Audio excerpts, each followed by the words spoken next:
Hello and welcome back to the channel.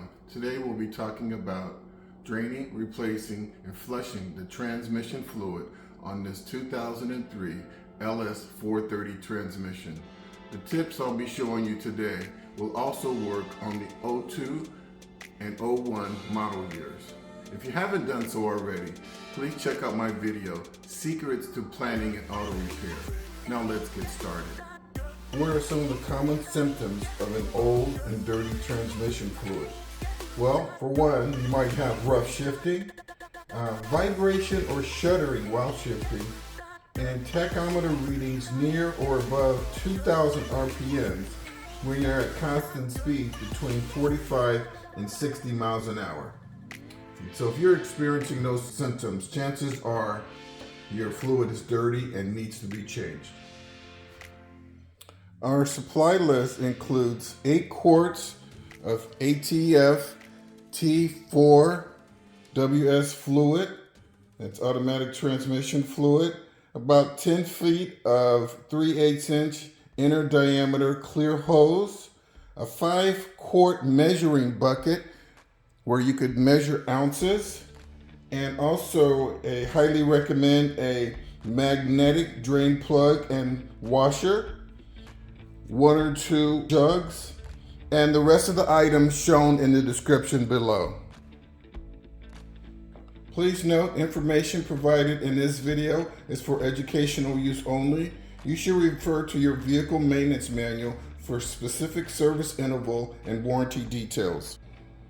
Okay, so in preparation for this repair, it is best that you let the vehicle sit overnight so that you have a cool transmission. A minimum of 8 hours is recommended.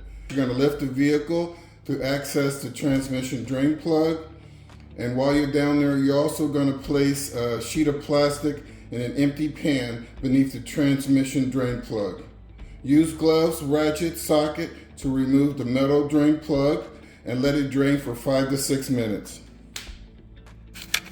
So what I'm showing here is the transmission pan, and then here is the drain plug that you'll be using to drain the fluid.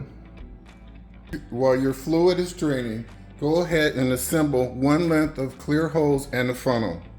You're going to just assemble that right here. This is a 5-foot length of hose. Okay? It's locating the transmission dipstick and fill port. It's about 6 inches lower and slightly to the rear of the engine oil stick. So we're going to move over to that area. So note, it's pretty difficult to find, but there it is right there. And hope you guys can see that. And if you see right at the bottom there, there's a clip. Let me reach in here. You see how that clip stays in place? And this is your dipstick and your fill port. Do not use the yellow fill port. That is for engine oil, and it is labeled as such. Okay, now that I have my hose assembled, what I've done, my funnel and my hose in place, and I've routed it down to the transmission fill port. And you can see that the upper lip of the transmission fill port is slightly larger than the lower portion of the fill port. And this allows you to stick the hose in there. It sits in there real nicely. Also note that you want to keep your hose as flat as possible so that the liquid flows down into the hole. Okay, at this point, we're going to move back beneath the vehicle. We're going to pull out our drain pan, and we're going to drain the contents of that pan into this bucket right here. This is our measuring bucket. And notice that there's ounces on the side there. We're going to go ahead and tighten up our drain plug, which is located right here. Don't forget to do that. And that requires about between 13 and 15 foot-pounds of torque. As you can see in the chart that I've created, we've removed approximately 90 ounces of fluid from the drain. And I've marked my bucket to show 90 ounces of drained contaminated fluid. At this point, we're going to recheck the stability of the funnel. the fill hose and the connection to the fill port. And then we're going to slowly pour 4 quarts of fluid into this funnel.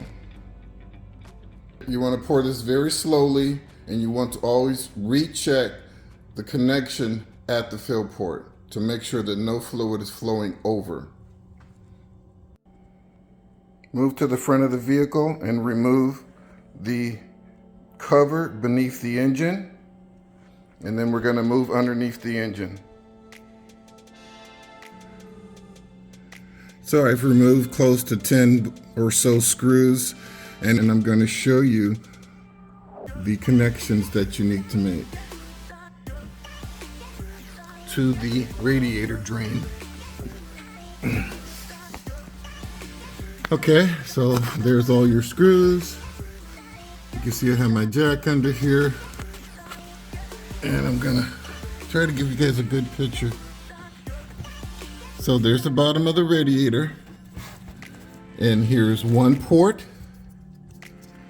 okay, and that's located right by the drain plug, and you can see this little plastic tip. That's the radiator drain. That's not the one we're gonna connect to. That's the long black hose. We're gonna connect to the short black hose, and you see it right there, and there's our connection right there, right next to the radiator hose. Okay.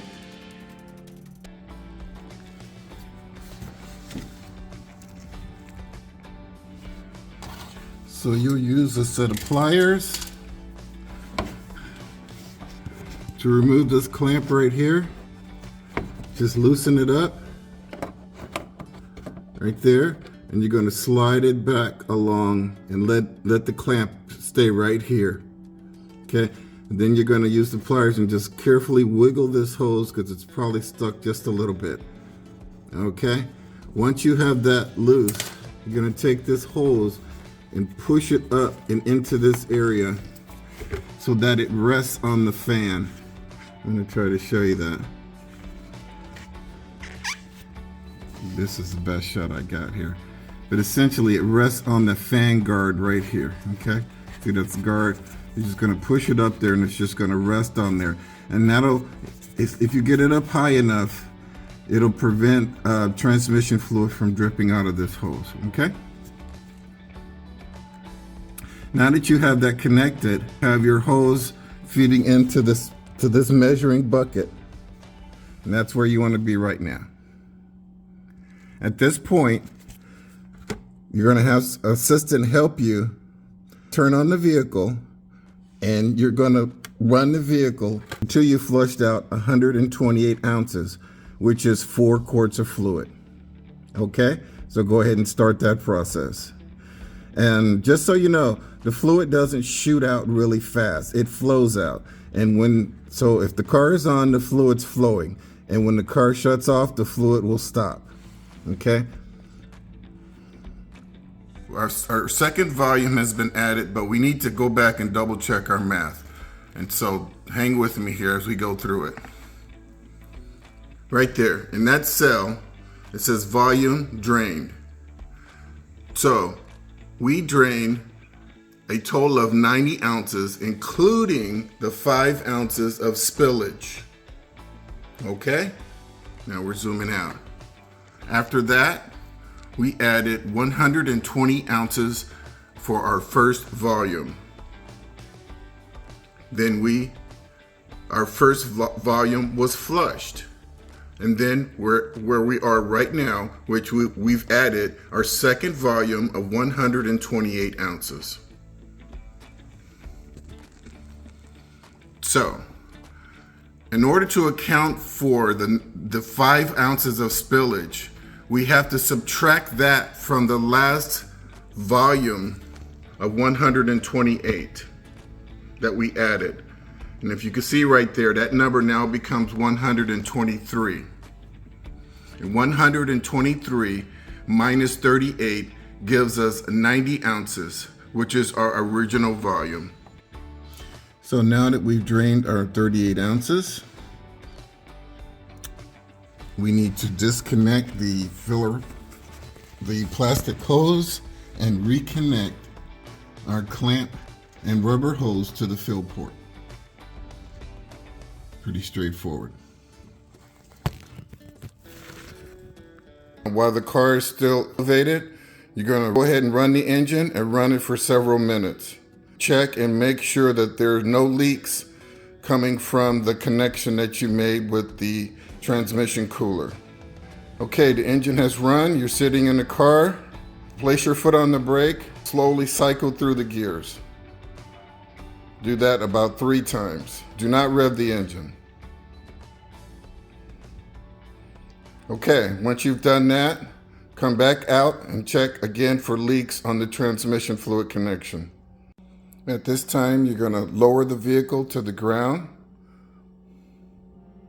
And then you're just going to let the engine run for about another 5 minutes.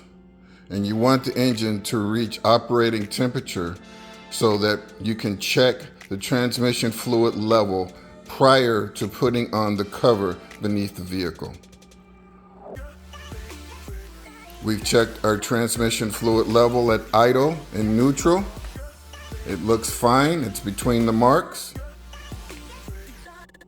And now we're going to go ahead and attach the lower cover to the vehicle. Okay, so now what you're looking at is the cover underneath the front of the vehicle. You can see that it's fully attached. I just want to make sure that you guys pay extra attention to the screws along the front where the cover catches most of the air. You see that they're all attached there. Sometimes the little where the screws attach, you might have to get in there and move the hole around and position it correctly. And that's about it. And with that, I'm going to have to say that we've pretty much wrapped up this replacement, drain, and flush of the transmission fluid on this 2003 LS430. I hope you guys found my tips to be very helpful. If so, please provide a comment. And as always, drive defensively, and we'll see you next time.